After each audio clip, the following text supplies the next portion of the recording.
Welcome to Old Celtic Tales by E.M. Wilmot Buxton. Please like, share, and follow us.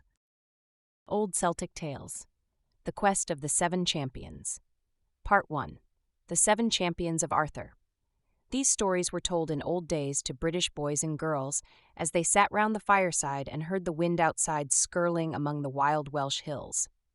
But no doubt in time they crossed the border and were told also to English children, such as most of you, who knew and loved the charming tales of Arthur and his knights. In the days of King Arthur, there lived a noble young prince named Kilhugh, to whom it had been foretold that he should never marry until he could win for his wife the maiden Olwen, daughter of Thornogre, Thistlehair, the chief of the giants. But, though he was full of love towards the very name of the unknown maid, he could not find out where she lived, nor could anyone tell him anything about her.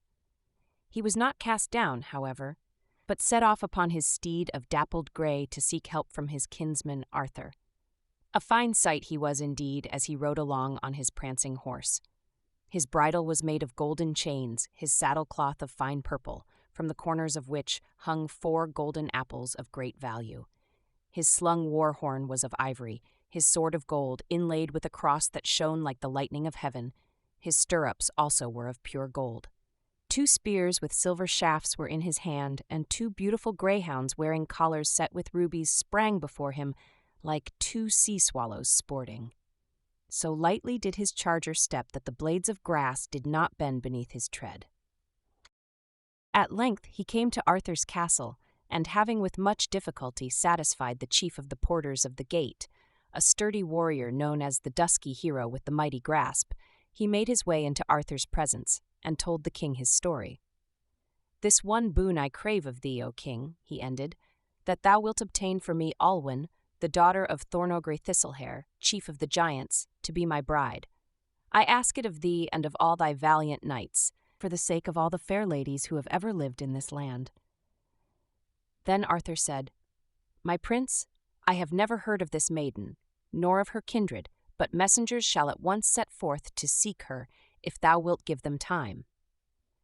So it was agreed that this being New Year's Day, they should be given until the last day of the year for their quest. The messengers of Arthur set forth in haste, each taking a different way. They traveled throughout all the land of Britain, the island of the mighty, and then to foreign lands, asking as they went, "Dost thou know aught of Olwen, the daughter of Thornogre Thistlehair, chief of the giants?" But everyone said no. At length came the end of the year, and on the appointed day the messengers appeared in the wide white hall of Arthur's castle, and all alike declared that they had no news whatever to declare concerning the maiden Olwen. Then Kilhugh was very angry, and said in hasty words, "I alone am denied by my lord the gift I ask. I will depart from hence at once, and take with me the honor of Arthur, whom men call the most honorable king."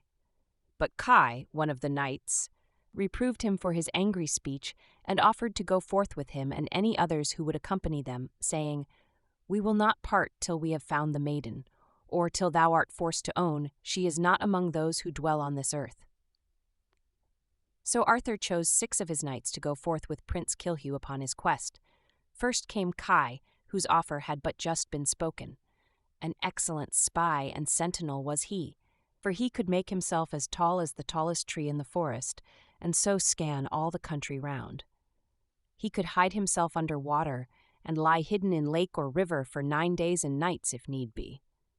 Such fire was in his nature that when they needed warmth, his companions had but to kindle the piled wood at his finger. He could walk through torrents of rain as dry as on a summer's day, he could go for 9 days and nights without sleep, and no doctor could heal the wound made by his sword. Next came Sir Bedivere, close brother in arms to Kai, the swiftest runner, save Arthur himself and one other in all the land. One-handed was he, yet he could give more wounds in battle than any 3 warriors together. Then followed Uriel, who understood the speech of all men and all beasts, and Gawain, who was called the Hawk of May, because he never returned from any undertaking until it had been performed by him. The 5th to answer Arthur's call was Merlin, a master of magic, who knew how to put a spell upon the knights that would render them invisible. Last came Peregrine the guide, who knew how to find the way as well in a strange country as in his own.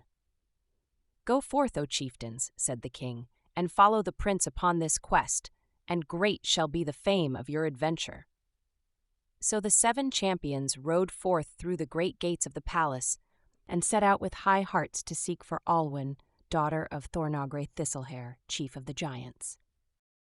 Independent short films are a welcome change from corporate entertainment. These films often press the boundaries of filmmaking, giving you a visual and intellectual experience that you can't get in mainstream stuff. The best place to find short independent films is Appealing TV, available on Roku and Amazon Fire. Find out more at appealingtv.com. The Ultimate Question is a fully acted and produced audio fantasy story. When a young boy is found on a battlefield, it sets into motion a series of events that will have potentially catastrophic results unless that young boy, now a young man, can solve the puzzle that his mentor left him before he died. The Ultimate Question is available wherever you find podcasts and audiobooks. Visit uqstory.com for more information. Please visit SchaeferMediaEnterprises.com for more of our projects and services. Thanks for listening.